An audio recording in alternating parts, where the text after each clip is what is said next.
ওরে আমার কি অন্যায় হয়ে গেল রে। আমি রাস্তা দিয়ে আসছিলাম, আমার পকেটে ছিল আমাদের সবচেয়ে বড় ছাগল বেচার 15,000 টাকা।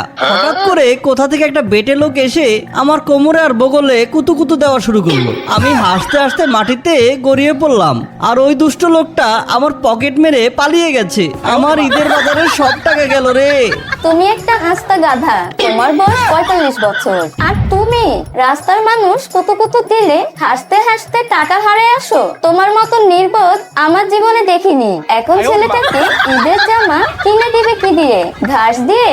আহা, তুমি বুঝতে পারছো না, লোকটা এমন এক জায়গায় কুতু কুতু দিল যে আমার শরীরের সব কন্ট্রোল নষ্ট হয়ে গেছিল। আমি তো ভাবছিলাম কোনো পরিচিত লোক হবে। পরিচিত লোক ছাড়া কি রাস্তা কেউ কুতু কুতু দেয়?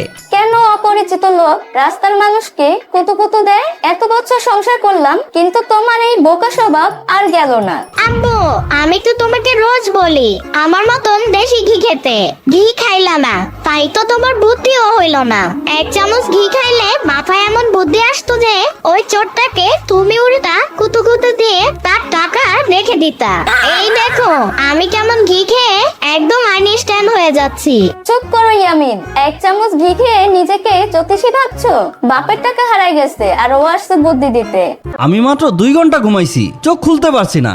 আমার পুরনো ফোনটায় চার্জ থাকে না। আজকে যেমন করেই হোক আমার জমানো টাকা দিয়ে একটা আইফোন 17 প্রো ম্যাক্স কিনবো, কিন্তু আমার অনেক ঘুম পাচ্ছে। তোর তো একটুতেই ঘুম আসে, জীবনে করলিটা কি? সারাক্ষণ আইফোন আইফোন করে পাগল হয়ে আছিস। তবে দুলা ভাই, আপনার কথা শুনে বুঝলাম আপনাকে একা ছাড়া যাবে না। আজকে আমরা সবাই একসাথে ঈদের মার্কেট করতে যাব। আপনি আমার সাথে থাকবেন, কোনো চোর আপনার ধারে কাছে আসতে পারবে না। আসেন স্যার আসেন, আপনাদের জন্য আসছে এই ঈদের লেটেস্ট মডেলের দেলোয়ার কামিজ, এই ঈদের সেরা আকর্ষণ। হ্যাঁ, দেলোয়ার কামিজ? এটা আবার কি জিনিস ভাই? খায় না মাথায় দেয়। আমি তো জীবনে সালোয়ার কামিজের নাম শুনছি, কিন্তু এই দেলোয়ার কামিজ তো কখনো শুনি নাই।